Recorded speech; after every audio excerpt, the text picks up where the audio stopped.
I'm going to check the level of heat I have in the cabin before the flush, and then once I'm done, I'll check it again and see if there's any difference to it.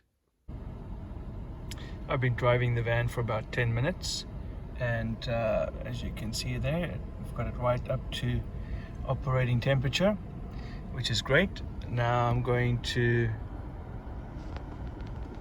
turn the heat on full, and I'm going to insert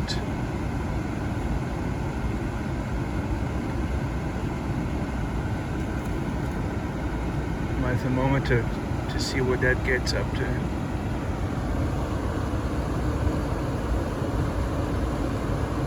It's climbing already, 140. Still climbing. Seems to be stuck there, 143, 144 Fahrenheit. What is that in Celsius? That's 62 degrees in Celsius. Well, that seems to be the max. That's pretty good. Turn that off. Okay, that's a good baseline. These are the tools that you're going to need for this job. As usual, I will put the plan in the description below so you could follow along. But you need a hose, two hoses actually, a long one and a short one. And the inner diameter of this hose should be the same as the inner diameter of your coolant hose that goes into and connects with your heater core. In my case, it's 5/8, and it's nice to have a clear one so you could see as the coolant flows out and as the water flows in.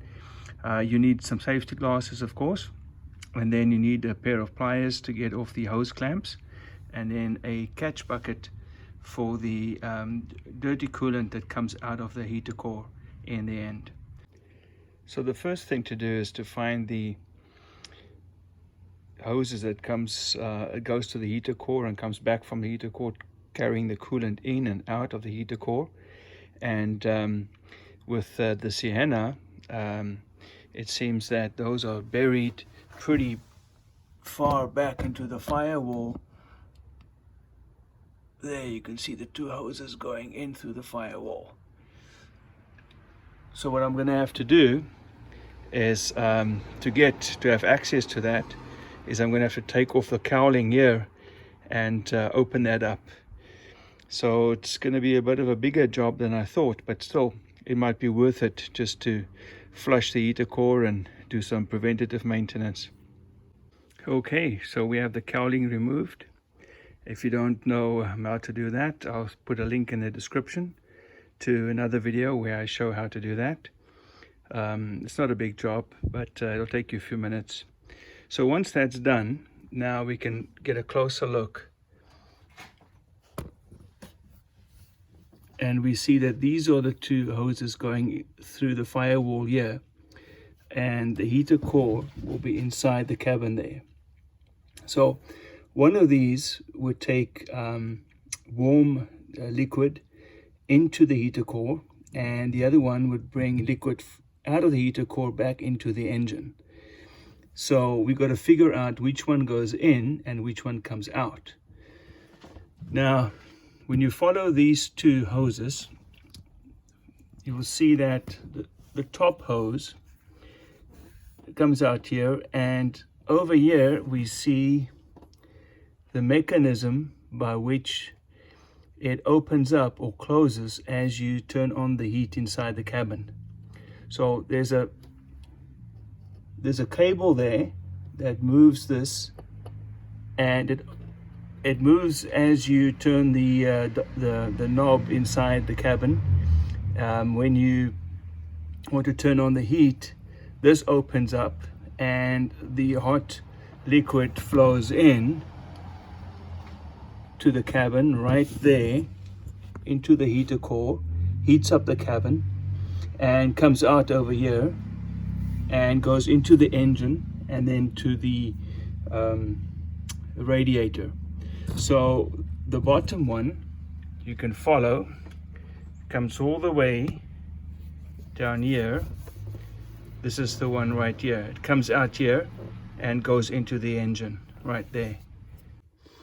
So if the normal flow is for the coolant to go in here and to come out the bottom, what we want to do is we want to reverse it. So we want to send some water in through the outflow, the normal outflow, and we want water to come out where the normal inflow is, which will now become the outflow. And so we'll reverse the process, send in water into the heater core, flush the heater core, and coming out this side. And I think by reversing the normal process, I think we may be able to dislodge any sediment or kind of gunk or stuff that might be in there.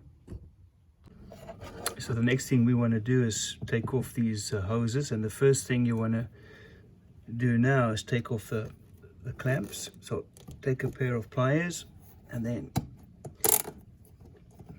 wiggle these clamps all the way back. What I'm going to do is I'm going to be, as I remove that, I'm going to be pushing this in at the same time.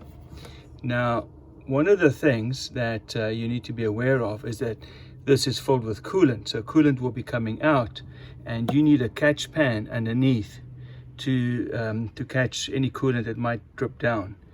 As you know, it's very toxic, and so that needs to be recycled.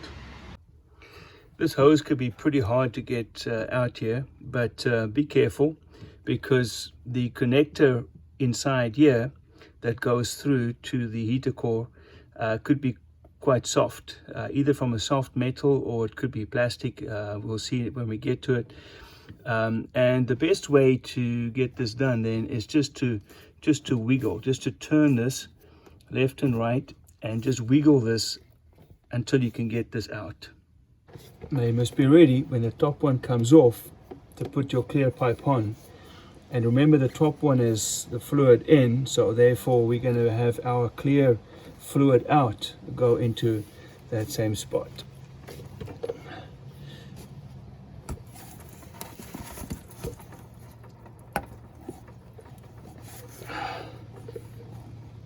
Push it on as far as you can, and it's ready.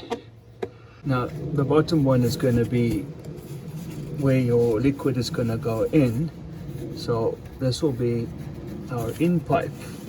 Will be connected to this one right here. Oops.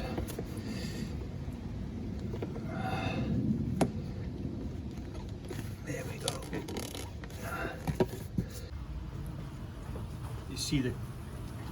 You see the clear water coming in, and you see the old coolant leaving, and hopefully if there's any debris or any gunk up there in the heater core, that will all be flushed out now.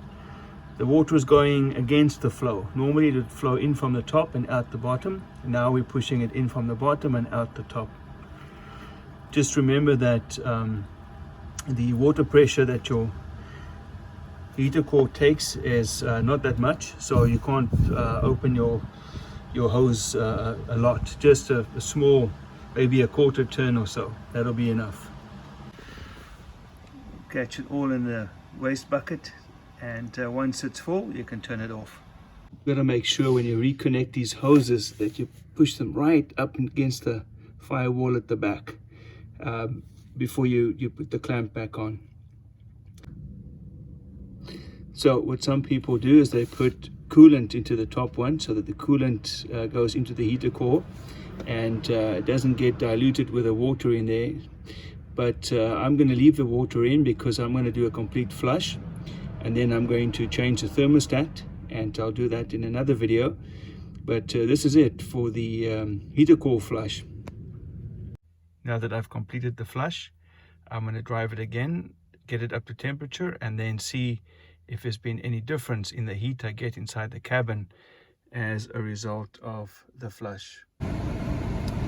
Well, I have my vehicle up to operating temperature now, and looking at my heat, 67 degrees Celsius. So there's been an increase. What is that in Fahrenheit? We've got 153 degrees. So that's been a good job.